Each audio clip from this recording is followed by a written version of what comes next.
अस्सलाम वालेकुम, क्या हाल है भाई सबके, कैसा चल रहा है। तो आज हम लोग को क्या है, last topic, few topics of human reproduction देखने हैं। वेरी इंपॉर्टेंट टॉपिक्स है ना। और आज जब तक तोड़ेंगे नहीं तब तक छोड़ेंगे नहीं, ठीक है। तो खत्म करके ही सांस लेनी इंशाल्लाह। चलो, तो अब तक का मामला क्लियर है। ह्यूमन रिप्रोडक्शन में कोई ऐसी दिक्कत नहीं आ रही है आपको। क्वेश्चन सॉल्व कर रहे हैं, जितना पढ़ा दिया गया ऑब्वियस से कुछ एनसीईआरटी से ज्यादा पॉइंट जो कि वहां नेसेसिटी है वहां दी जाएगी, है ना, वो चीजें बताई जाएंगी। तो उससे स्मूथली पढ़ना है। अभी तक अगर आप एनसीईआरटी ह्यूमन रिप्रोडक्शन नहीं पढ़े हैं तो भैया पढ़ लीजिए, वरना चैप्टर आगे बढ़ेगा, जैसे से आगे भागेंगे पीछे आपका छुटता जाएगा।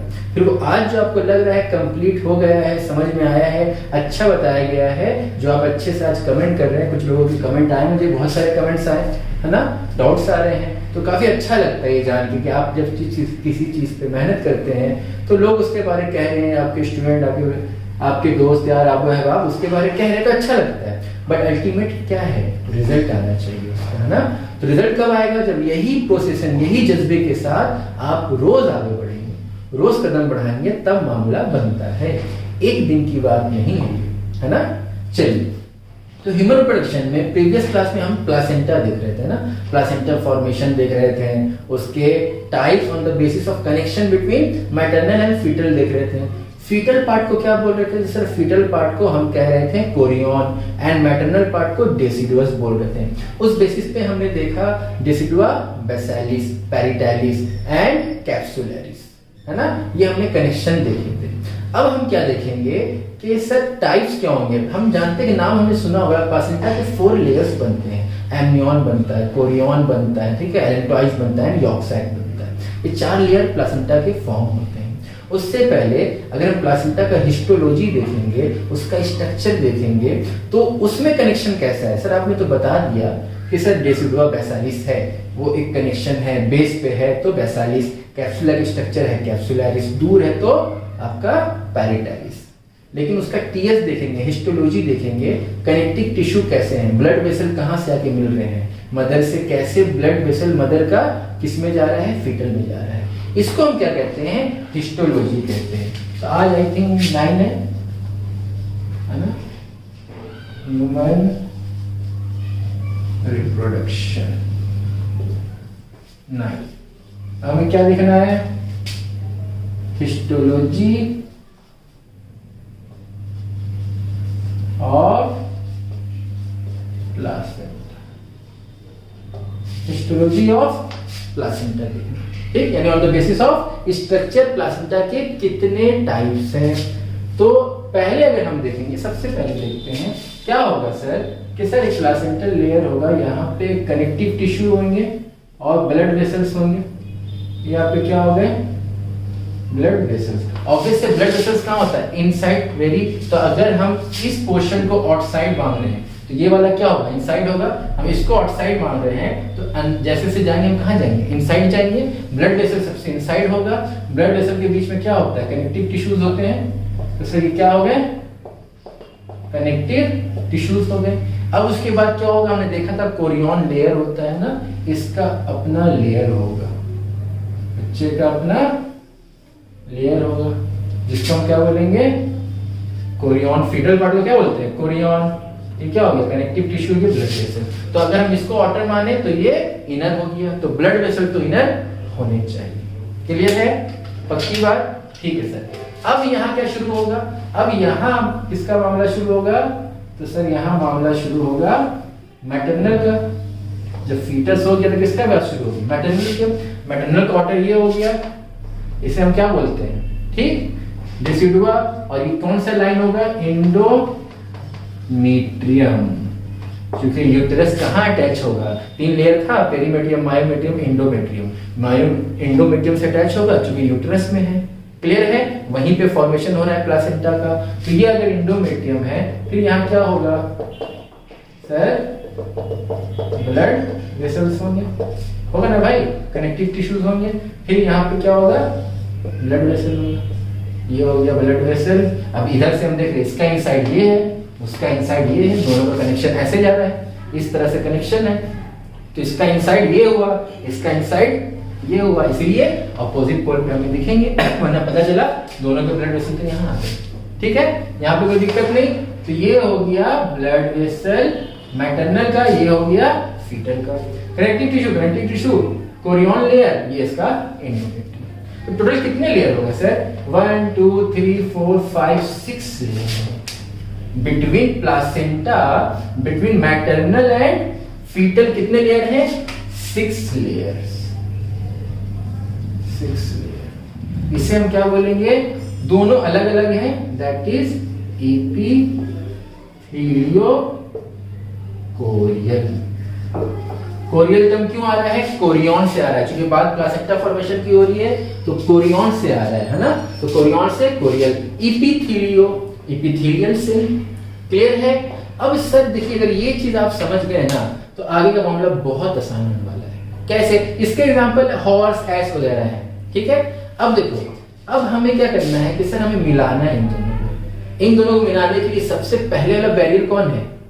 ये है कि नहीं? पक्की बात। देखो ये डायग्राम आप लोग बना लो, जो मैं मिटाने वाला हूं, ठीक है। ये देखो यहीं पे। अब देखो क्या हो गया। अब जो सर ये कनेक्टिव टिश्यू है, अब ये क्लोज आ गया किसके? कोरियन के। कोरियोनिक लेयर क्लोज आ गया कि नहीं आया? आया ना भाई। अब लेयर कितने हो गए? तो सर 1 2 3 4 5 हो गए, तो दैट 5 लेयर्स। अब 5 लेयर को क्या बोलेंगे सर? ये फ्यूज हो गया, मिल गया, खत्म हो गया एंडोमेट्रियम। और फ्यूज को हम क्या बोलते हैं? The fertilisation of the fusion of gamete हम क्या बोलते थे? Scene gamete. यहां फ्यूज हो गया, तो दैट इज सीन डेस्मोकोरियल। सीन से भी आप याद, सीन कोरियल भी याद रखिएगा तो काम हो जाएगा। यहां पे कोई दिक्कत है नहीं ना? ये चल रहा है भाई। ओके, हाँ दिख रहा है, ठीक। अब आइए सीन डेस्मोकोरियल। अब अगेन क्या करना है हमें? सर हमें फिर हटाना है, ठीक। हमें इसे सर फिर हटाना है। अब हम क्या करेंगे? 1 2 3 4 5 था सर, अब बैरियर फिर हटाना है। मैटरनल का बैरियर हटाना है, ताकि ये ब्लड वेसल जो है, माँ का जो खून है वो बच्चे में जा सके, डायरेक्टली जा सके। अभी क्या सेपरेशन है? जो बच्चे का खून का लेयर है यहाँ पे, और जो मदर का है उसके बीच सेपरेशन था। पहले 6 लेयर थे, अब 5 हो गए। अभी ब्लड वेसल यहाँ पे है ना। अब कौन है बीच का बैरियर? सर बीच की दीवार ये है, इसे हटा दीजिए ना। इस कनेक्टिव टिश्यू को हटा दीजिए ना। अब क्या होगा? जब ये कनेक्टिव टिश्यू हट जाएगा, तो ये ब्लड वेसल क्या हुआ? नजदीक आ जाएगा। आ जाएगा कि नहीं आ जाएगा? बोलो ना भाई, आ जाएगा ना। हवा में थोड़ी लटका रहेगा, नजदीक आ जाएगा। अब और करीब आ गया इसके।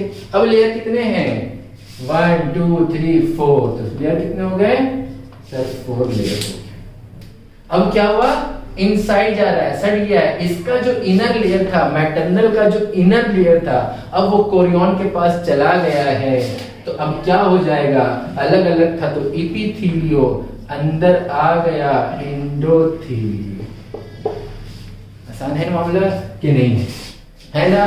सर क्या इतना अच्छा हो कि पूरा इमर्ज कर जाए, जो मदर का ब्लड है वो पूरा कोरियन में इमर्ज कर दे। तो इसके लिए बाहर का जो मामला है, इसको भी हटा दीजिए, इस वेसल्स को भी हटा दीजिए, खाली ब्लड फॉर्म हो। अब ब्लड क्या है? तैरेगा यहाँ पे, ब्लड के लेयर यहाँ पे आ जाएंगे। बाहर का जो स्ट्रक्चर था, कवरिंग था, वो हट गया।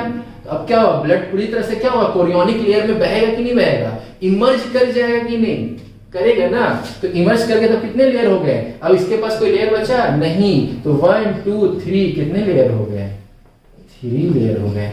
क्यों 3 लेयर में? सर ये पहले क्या था? इसमें लेयर था, ये ब्लड इससे सट तो गया था, बट आउटर कवरिंग की वजह से, वेसल्स की वजह से क्या था? इसमें इमर्ज नहीं हो पा रहा था, उसमें डूब नहीं पा रहा था कोरियोनिक लेयर। पर जैसे ही ये लेयर हमने रिमूव किया, जैसे ही हमने 4 से 3 किया, क्या होगा सर? अब ब्लड क्या है? लिक्विड फ्लूइड, वो बहेगा। बहेगा तब किसके पास जाएगा? इसके पास जाएगा कि नहीं जाएगा? इस पे इमर्ज होगा तो कोरियन का यानी फीटल को किसका ब्लड मिल जाएगा? माँ का खून मिलेगा कि नहीं मिलेगा? बोलो ना भाई, मिलेगा। तो कितने लेयर हो गए?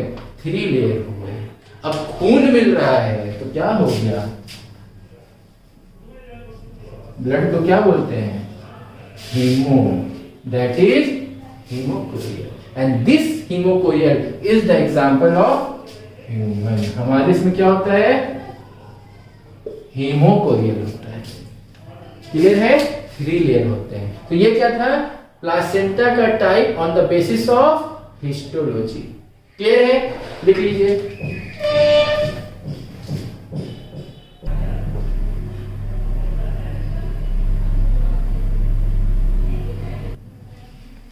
हो गया? चलिए आइए, अब हम किस पे देख रहे हैं मामला? अभी हमने देखा types of placenta on the basis of histology, है ना।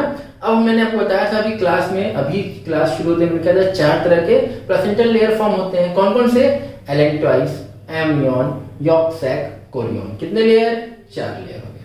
ठीक, अब उसके बेसिस पे हम देखेंगे प्लासेंटा की टाइप।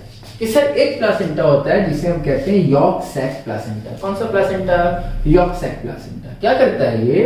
अगर यॉर्क सैक एंड कोरियन है, सिर्फ 2 लेयर है। कितने लेयर हैं? 2 लेयर हैं, यॉर्क सैक एंड कोरियन।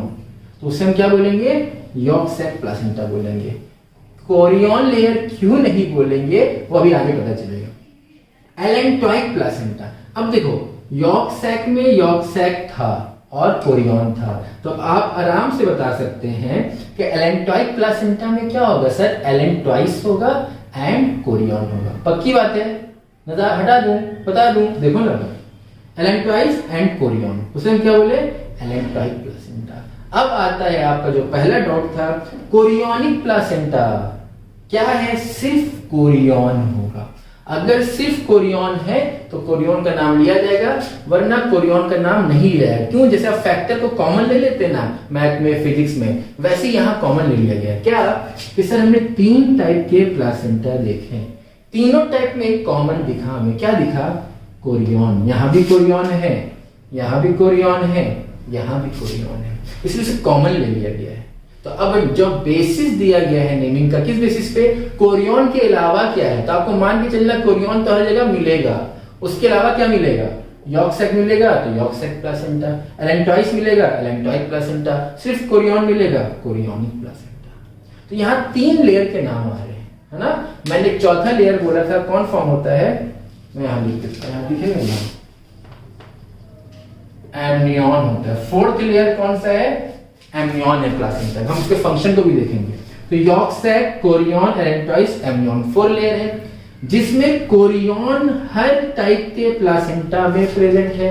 पक्की बात। अब इसी का ऑपोजिट कर दीजिए ना कि सर एमनियन जो है वो किसी टाइप के प्लासेंटा फॉर्मेशन में पार्टिसिपेट नहीं करता है, वो अलग थलग अपना रहता है। तो आसान हो गया मामला कि नहीं हो गया? बोलो ना भाई, पक्की बात। तो आगे बढ़ो ना फिर। अब सर जब पार्चुरेशन होता है, यानी हमने अब डेवलपमेंट तो देख लिया, अब एम्ब्रियो को फॉर्म होना है, तो एम्ब्रियो जो फॉर्म हो रहा है, डेवलपमेंट हो रहा है, तो ऑब्वियसली सारे प्लासेंटल लेयर तो नहीं बनेंगे ना, वो हमेशा मौजूद 9 मंथ तक तो मौजूद नहीं रहेंगे। जब पार्चुरेशन का टाइम आएगा कि जब हम बोलते हैं वाटर लिक्विड हमारा क्या निकल गया, तो क्या होगा? उस टाइम क्या होता है? सारे प्लासेंटल लेयर डिजेनरेट हो जाते हैं। पक्की बात, हट जाता है, क्योंकि अब चाइल्ड बड़ा हो गया, पार्चुरेशन का टाइम आ गया, चाइल्ड बर्थ का टाइम आ गया, तो प्लासेंटल लेयर का काम खत्म, वो हट जाएंगे। तो उस बेसिस में 2 तरह के प्लासेंटा होते हैं, deciduate and non deciduate. Deciduate कहां से आया? डेसिडुआ से आया सर। डेसिडुआ मतलब क्या था? मैटरनल पार्ट था। तो डेसिडुएट, नॉन डेसिडुएट। डेसिडुएट में क्या हुआ सर? डेसिडुआ और फीटल पार्ट दोनों लॉस्ट हो गए।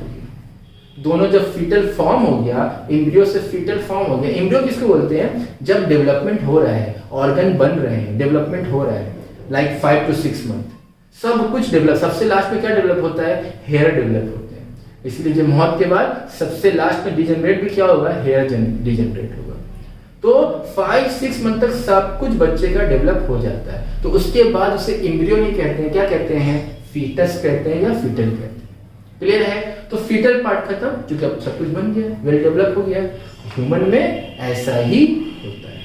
अगर नहीं हो रहा है, नॉन डेसिडुएट यानी मैटरनल पार्ट रिटेन्ड है, मैटरनल पार्ट है, तो उसे हम क्या बोलेंगे? Non deciduate. सिर्फ कौन सा हटेगा sir? Only fetal part is lost. यानी फीटल का जो लेयर बना, जो हमने कोरियन वाले लेयर हमें देखे, है ना, बेसिलिस देखा, वो अगर सिर्फ वहां पे लॉस हो रहा है मामला, तो ये नॉन डेसिडुएट है। हमारे केस में मैटरनल और फीटल दोनों पार्ट लॉस होता है, उससे हम क्या कहेंगे डेसिडुएट। अब क्यों होता है वो भी बता सकते हैं, पर वो बहुत डिटेलिंग में जाएगा, आपको वो चीज बिल्कुल नहीं पढ़नी है, कोशिश भी मत करना। और ये दिमाग में आता है इसलिए पहले ही मना कर रहा हूँ, है ना, क्योंकि art of doing nothing is also an art. बस समझ में आ रही है, क्या नहीं करना है वो भी पता होना चाहिए, क्या करना है ये सबको पता होता है, क्या नहीं करना है ये आप जान जाएंगे तो आप इधर उधर भटकने से, आउट ऑफ द ट्रैक जाने से बच जाइएगा। क्लियर बात है। तो डेसिडुएट एंड नॉन डेसिडुएट समझ में आया। इसे डेसिडुआ में दोनों नहीं रहेगा, फीटल भी मैटरनल भी। नॉन डेसिडुएट में फीटल तो रहेगा नहीं, लेकिन क्या रह जाएगा, मैटरनल रह जाएगा। तो इस बेसिस में जितने टाइप हमने देखे, क्या क्या देखा सर, तो हमने देखा कि हीमोकोरियल था हमारा प्लासेंटा। ये जो चारों चीज लिखा है ये क्या है, ह्यूमन प्लासेंटा के टाइप्स है, यानी ह्यूमन के कौन कौन से प्लासेंटा पाए जाते हैं। जैसे हीमोकोरियल हो गया, कोरियोनिक हो गया, ऑब्वियसली कोरियोनिक क्लियर होता है, कोरियोनिक हो गया, डेसिडुएट हो गया, and the last one is metadiscoidal. इसमें दो टर्म है, मेटा एंड डिस्क्वाइडल। डिस्क्वाइडल कहां से आया, डिस्क लाइक, जो शेप होता है कैसा होता है, डिस्क लाइक होता है। मेटा मींस एक जगह, ब्रांच, मेटा क्या होता है, ब्रांचेस।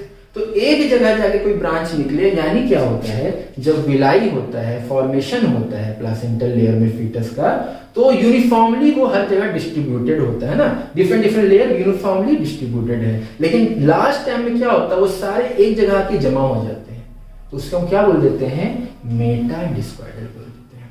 एग्जाम में बहुत बार आता है, जिस तरह हमने ट्रोफोब्लास्ट पढ़ा है ना, प्रोजेस्टेरॉन पढ़ा, एचसीजी पढ़ा, तो हम देखे ट्रोफोब्लास्ट भी सिक्रीट कर रहा है एचसीजी को, प्लासेंटा भी सिक्रीट कर रहा है एचसीजी को, एचपीएल को, तो ऑब्वियस है हमें दोनों चीज याद रखनी पड़ेगी, वरना एग्जाम में दिक्कत है। मैंने एग्जाम क्वेश्चन एग्जांपल देके बताया था। उसी तरह एग्जाम में क्या क्वेश्चन आ जाता है कि which is the following is a type of human placenta. Clear. अब इसमें आपका ये भी ऑप्शन, ये भी ऑप्शन, ये भी ऑप्शन, ये भी ऑप्शन, ऑल द अबव भी। तो अगर एक भी इसमें आपको नहीं पता या भूल गए तो ऑब्वियस या तो उसे छोड़ेंगे या गलत कर देंगे। तो मेरे स्टूडेंट है तो नहीं छोड़ेंगे, क्योंकि यहाँ पे एक साथ करके आपको दिखा दिया गया। पक्की बात है, लिख लीजिए।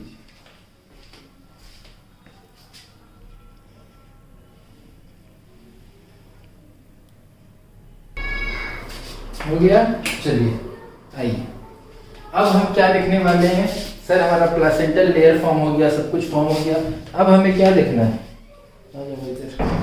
अब हमें देखना है सर जो एम्ब्रियो फॉर्म हो रहा है, एम्ब्रियो जो फॉर्म इतने देर से हो रहा था, सबसे पहले कौन सा बॉडी पार्ट, कौन सा पहले बॉडी ऑर्गन डेवलप होता है, उसके बाद क्या डेवलप होता है, इसका हमें ओरिएंटेशन देखना है। ठीक है। तो देखो, अगर हम एनसीईआरटी की हम बात करें तो एनसीईआरटी में आपका समझे भाई, एनसीईआरटी में सबसे पहले दिया हुआ है आपका ह्यूमन हार्ट कि at the end of first month यानी 4th वीक में क्या डेवलप हो जाता है, हार्ट आपका डेवलप हो जाता है, फॉर्म हो जाता है। इसीलिए स्टेथोस्कोप से आप बच्चे का ड्यूरिंग अल्ट्रासाउंड हार्ट बीट सुन सकते हैं। बहुत इंपॉर्टेंट क्वेश्चन और बहुत इंपॉर्टेंट जानकारी भी। तो ये कब है, 4th वीक में, at the end of first month. But उससे पहले भी बहुत से काम होते हैं। क्या होता है, हमने ये चीज पढ़ा कि पहला क्लीवेज, पहला डिवीजन कब होता है सॉरी 24 आवर्स में होता है ना, 24 घंटे में पहला होता था, बताया गया था, फिर दूसरा, फिर तीसरा। अब 3 दिन में क्या कंप्लीट होता है, morula stage 16 cell to 32 cell stage. फिर 4.5 के बाद मामला शुरू होता है, ब्लास्टुला में जाता है। 7 डेज में आपका क्या होता है, इम्प्लांटेशन, यानी वो कहां जाएगा, एम्पुला स्थमस से यूटेरस में जाएगा। इम्प्लांटेशन किसे कहते हैं, यूटेरस में फिक्स होना। ठीक। In general 7 to 10 days mention होता है, कितना, 7 to 10 days, but 7 days exact. अगर 7 डेज ऑप्शन दिया है तो आंख बंद करके उसी आंसर मानना है। अगर 7 डेज नहीं है तो 7 to 10 डेज को इम्प्लांटेशन माना जाता है। ठीक है, ओके। अब उसके बाद 2.5 वीक्स में क्या डेवलप होगा, लगभग 18, 19, 20 डेज में क्या डेवलप होगा, notochord and neural plate. Notochord vertebral column है ना, न्यूरल प्लेट यानी ब्रेन का फॉर्मेशन। तो न्यूरल प्लेट ऑब्वियस है ब्रेन के लिए लिंक, तो पहले तो हमें लिंक चाहिए ना, पहले हम सिस्टम लगा रखेंगे लिंक। तो न्यूरल प्लेट एंड नोटोकॉर्ड आपके पहले डेवलप हो गए। ठीक। उसके 1 वीक के बाद क्या हो रहा है, 3.5 न्यूरल ट्यूब हो रहा है। प्लेट आ गया तो ट्यूब चाहिए कि नहीं चाहिए कवरिंग के लिए, तो न्यूरल ट्यूब फॉर्मेशन होगा।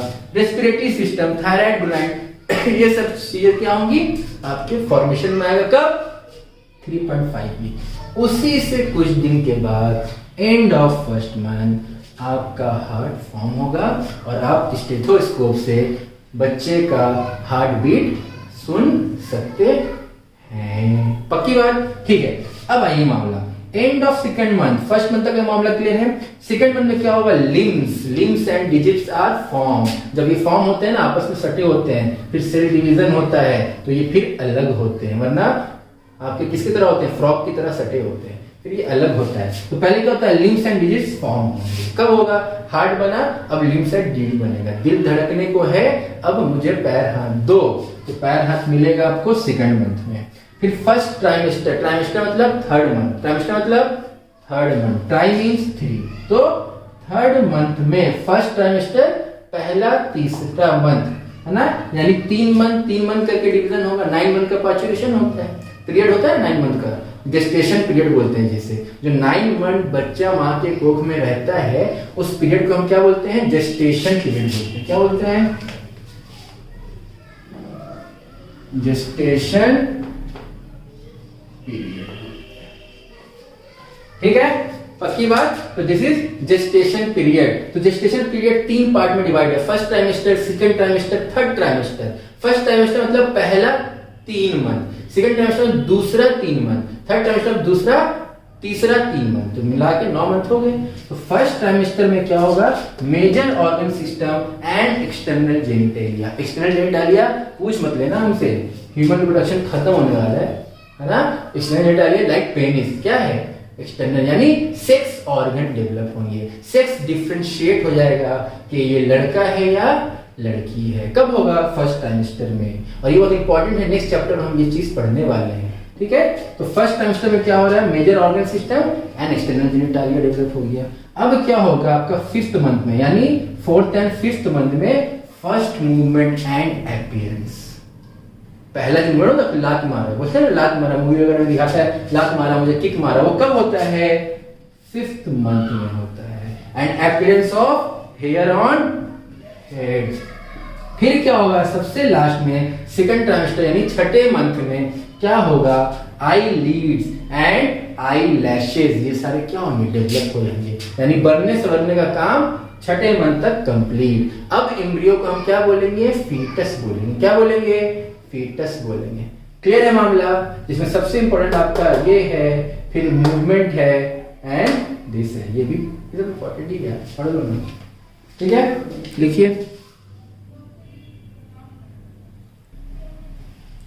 ठीक है, अब हम बात किसी करेंगे सर, डेवलपमेंट हो गया, सारे फील्ड हो गए, पहले क्या डेवलप हो रहा है, उसके बाद क्या डेवलप हो रहा है, हमने वो सारी चीजें देख ली। तो अब हमें क्या देखना है सर, पार्चुरेशन कैसे होता है, चाइल्ड का बर्थ के पीछे क्या प्रोसेस है, उसमें क्या से कौन से मैकेनिज्म चल रहे हैं। तो चाइल्ड बर्थ को हम क्या कहते हैं सर, चाइल्ड बर्थ को हम कहते हैं पार्चुरेशन कहते हैं। That is expulsion off fully form fetus from uterus after completion of gestation period. Gestation period अभी बताया गया, that 9 month period. 9 month period अगर हम 30 days को लेते हैं, अप्रॉक्स 272 to 80 days आपके हो जाएंगे, है ना। 31 को इंक्लूड करेंगे तो 280 days हो जाएंगे। तो जेस्टेशन पीरियड कंप्लीट होने के बाद जब एक्सपल्शन होता है फीटस का फ्रॉम फीमेल यूटेरस, तो उसे हम क्या कहते हैं, पार्चुरेशन कहते हैं।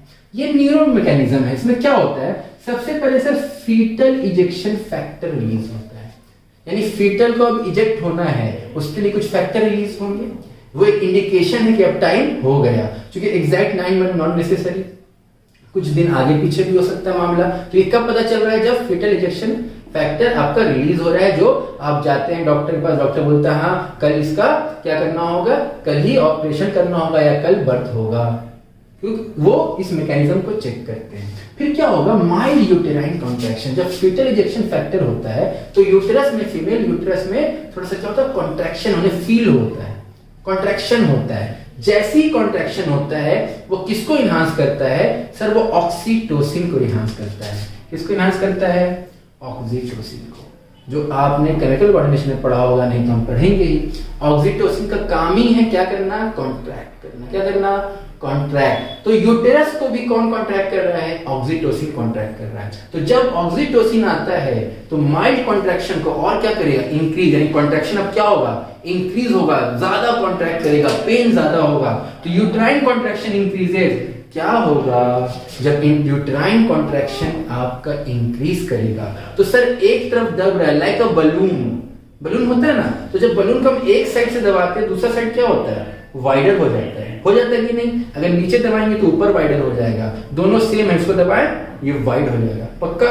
बलून तो सब दबाए होंगे, तो बलून को अगर हम दबाएंगे तो क्या होगा? वाइडर हो जाएगा। तो आप यूटेराइन के पार्ट को कॉन्ट्रैक्ट कर रहे हैं, यूटेराइन पार्ट को कॉन्ट्रैक्ट कर रहे हैं तो क्या हो रहा है? सर्विक्स का पार्ट, द बिलो पार्ट क्या हो रहा है? वाइड हो रहा है। तो यूटेराइन कॉन्ट्रैक्शन होगा तो cervix dilate, uterine contract, cervix dilate.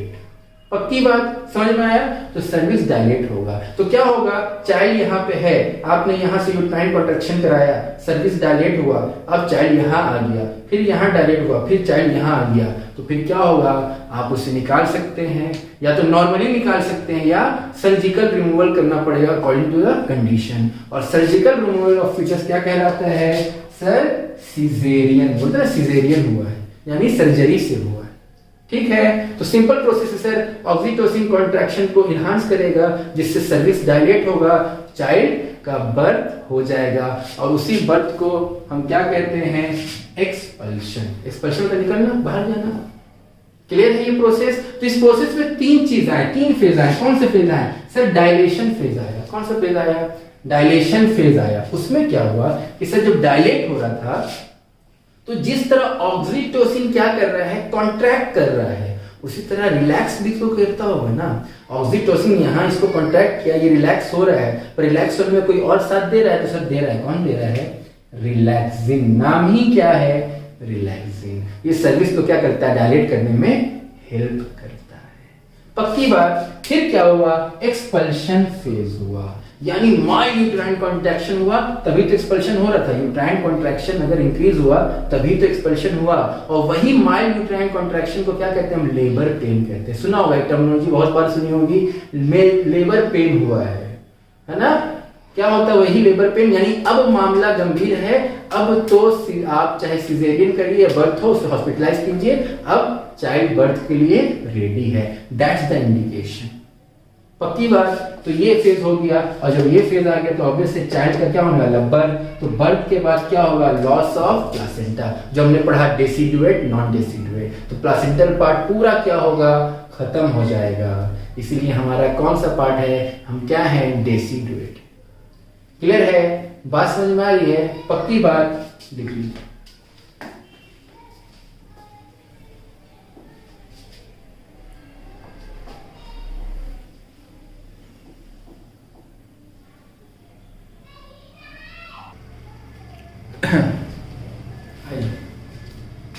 तो अब सर क्या हुआ? चाइल्ड का बर्थ हो गया, तो अब क्या है? मदर्स फीडिंग होगा। बच्चे को क्या है? माँ का दूध चाहिए, मदर्स मिल्क चाहिए, मदर्स फीडिंग चाहिए।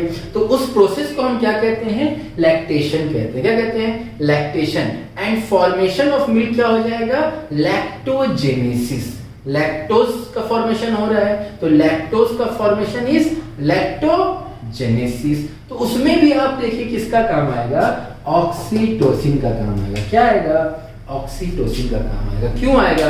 क्योंकि जब बेबी क्या करेगा? मदर्स मिल्क को सक करना चाहेगा तो ऑब्वियसली मसल्स कॉन्ट्रैक्ट होंगे, और जहां कॉन्ट्रैक्शन की बात आती है, बात किसकी आती है सर? बात आती है ऑक्सीटोसिन की। क्यों आती है? क्योंकि ऑक्सीटोसिन जो है वो क्या है हमारा? सर वही कॉन्ट्रैक्शन में हेल्प करता है मसल को, वही मायोमेट्रियम को कॉन्ट्रैक्ट करता है, वही मसल को कॉन्ट्रैक्ट करता है, वही क्या कर रहा था? अभी कॉन्ट्रैक्शन कर रहा था during parturition.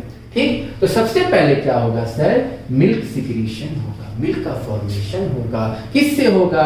Mammary gland, and mammary gland जो अल्वियोलाई होंगे, अल्वियोलर डक्ट होगा, उसके थ्रू मिल्क का फॉर्मेशन होता है, जिसे हम क्या कह रहे हैं? लैक्टोजेनेसिस कह रहे हैं। अब क्या होगा? Secretion is stimulated when estrogen and progesterone level is low. Obvious सी बात है सर, प्रोजेस्टेरोन लेवल कब हाई था? फॉलिकुलर सेल बन रहे थे तो एस्ट्रोजन लेवल हाई था, जब प्रेगनेंसी था तो प्रोजेस्टेरोन का लेवल हाई था। अब क्या होगा? लेवल लो होगा, मतलब मिल्क फॉर्मेशन चाहिए, तो मिल्क फॉर्मेशन के लिए क्या चाहिए? आपका प्रोलैक्टिन चाहिए। मिल्क फॉर्मेशन कौन सा हार्मोन करता है? प्रोलैक्टिन करता है। कॉन्ट्रैक्शन कौन करता है? ऑक्सीटोसिन करता है। पक्की बात है। तो प्रोलैक्टिन क्या करेगा? मिल्क सिक्रेशन में हेल्प करेगा। पक्की बात है। अब क्या है? प्रोलैक्टिन से मिल्क का फॉर्मेशन हो रहा है, लैक्टोजेनेसिस हो रहा है। अब उसे बेबी क्या करेगा? मदर्स मिल्क को सक करेगा। तो वो कैसे करेगा? ऑक्सीटोसिन। जैसे ही मसल कॉन्ट्रैक्ट होगा, ऑक्सीटोसिन अपना काम शुरू हो जाता है। वो आता है, मसल को कॉन्ट्रैक्ट करता है। जैसे जैसे मसल कॉन्ट्रैक्ट होंगे, मिल्क इजेक्ट होगा, बेबी फीड करेगा। तो during the few days before and after parturition एक फ्लूइड मिल्क में पाया जाता है, जिसे हम क्या कहते हैं? कोलेस्ट्रम कहते हैं। क्या कहते हैं? कोलेस्ट्रम। TRUM है ना? कोलेस्ट्रम। ये येलो इन कलर होता है। इसमें कौन सा एंटीबॉडी होता है? IgA होता है। IG stand for immunoglobin antibody. A type. हमने प्लासेंटा में पढ़ा था IgG type. Only placenta which can only immunoglobin और antibody which can pass through the placenta. यहां हम क्या पढ़ रहे हैं? IgA ह्यूमन मिल्क में है। क्यों है? ये पैसिव इम्यूनिटी अगेन हुआ कि नहीं? वहां पे भी IgG पैसिव इम्यूनिटी था कि नहीं? बैठे बैठाए आपको एंटीबॉडी मिल रहा है। यहां भी बैठे बैठाए एंटीबॉडी मिल रहा है, आपको डेवलप करने की जरूरत नहीं है। तो पैसिव इम्यूनिटी हुआ या नहीं हुआ? तो दो हमने इम्यूनोग्लोबुलिन देख लिए, IgG, IgA। IgG placenta, IgA colostrum, human milk, passive immunity. तो ये क्या प्रोसेस हुआ आपका? सर ये प्रोसेस हुआ किसका? लैक्टेशन का। मैंने कहा था कि एमनियन में प्लासेंटा में 4 लेयर होते हैं, amnion, adenoids, chorion and yolk sac. मैंने कहा था मैं उसका फंक्शन बताऊंगा, बट फिर परोस के देना हो जाएगा। आपको पढ़ना है, क्वेश्चन बनाते वक्त आपको उसके फंक्शन ऑटोमेटिक मिल जाएंगे। जैसे सिंपल बात है, नाइट्रोजनस वेस्ट होगा। एमनियन क्या है? हमने सर एमनियोटिक फ्लूइड हमने देखा था, एक ब्लास्टोलेयर में गैप बन रहा था एमनियन का, है ना?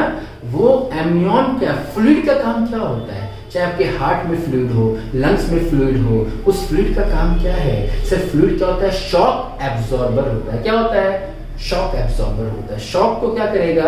एब्जॉर्ब करेगा, बाहरी शॉक से बचाएगा। फ्लूइड का काम ये। फिर ऑब्वियस से बेबी है तो उसका नाइट्रोजनस वेस्ट चाहिए, चाहिए कि नहीं चाहिए? तो एलेक्ट्रोलाइट्स क्या करेगा? नाइट्रोजनस वेस्ट में हेल्प करेगा। कोरियन क्या है? गैसियस एक्सचेंज में हेल्प करेगा। और यॉर्क सैक तो फॉर ऑब्वियस रीजन न्यूट्रिशन के लिए। अरे मैं तो फंक्शन बता ही दिया भाई, फिर भी आपको करना है, लिखना है खुद से। पक्की बात है, बात समझ में आई? कोई दिक्कत है? तो इस तरह किसका मामला हो गया? बोलो। आपके ह्यूमन रिप्रोडक्शन का मामला हो गया। अब इसमें कुछ क्वेश्चन जब हम बनाते हैं ना, तो उसमें एक अच्छा सा ट्रिक मिल जाए तो बहुत से क्वेश्चन हल हो जाते हैं। एक तो आप सारा समझ गया, इंशाल्लाह आप सारा क्वेश्चन कर डालेंगे, पर आपको लास्ट टाइम में, यानी आज के क्लास में दे सकता हूं, पर कल के क्लास में दूंगा, और फिर नया चैप्टर भी कल ही शुरू किया जाएगा। यानी शुरू के 10 मिनट आपको इस चैप्टर का रिवीजन, क्योंकि अभी रिवाइज करने जाएंगे तो फिर लेक्चर काफी लेंथी हो जाएगा, है ना? तो अब ये यहाँ पे आपका इसका मामला कंप्लीट है ना? प्लासेंटा का भी मैंने चारों लेयर के फंक्शन बता दिए आपको। एक्स्ट्रा नहीं जाना है आपको। स्पेंटोप्योर, सोमैटोप्योर ऐसे टर्मिनोलॉजी भी मिलेंगे प्लासेंटा में, पढ़ने की जरूरत नहीं है। पढ़ लीजिएगा, काम चल जाएगा, बट नहीं पढ़ना है। जितना पढ़ा दिया that is more than sufficient. इस पे आपको रिलाई करना है, इसी के अकॉर्डिंग क्वेश्चन बनाना है। जो पढ़ा हुआ है वो क्वेश्चन बनना चाहिए। This is most important point. पक्की बात है? बोलो ना भाई, पक्की बात? तो ये मामला किसका खत्म? अब बच्चा बाहर आ गया, अब रिप्रोडक्शन खत्म। अब हमें नेक्स्ट चैप्टर में क्या देखना है? Reproductive health. आप जब प्रेगनेंसी में हैं, आप फर्टिलाइजेशन कर रहे हैं, रिप्रोड्यूस कर रहे हैं, किस किस चीज का ख्याल रखना है बिफोर एंड आफ्टर, है ना? तो हमें वो चीज देखनी है। और हम क्लास की स्टार्टिंग में ही एक सुपर टिप देखेंगे जो मेहनत से डेवलप किया है मैंने, हम उसे भी देखेंगे ताकि कुछ कुछ क्वेश्चन और इजीली बन जाए। पक्की बात है? सही बात है। तो जिस तरह आपने आज कमेंट किया था, बाकी चीजें हुई थी, उसे रेगुलर बेसिस में करते रहना है, हौसला अफजाई के लिए टीचर का भी और अपना भी। पक्की बात? चलो खुदा हाफिज़।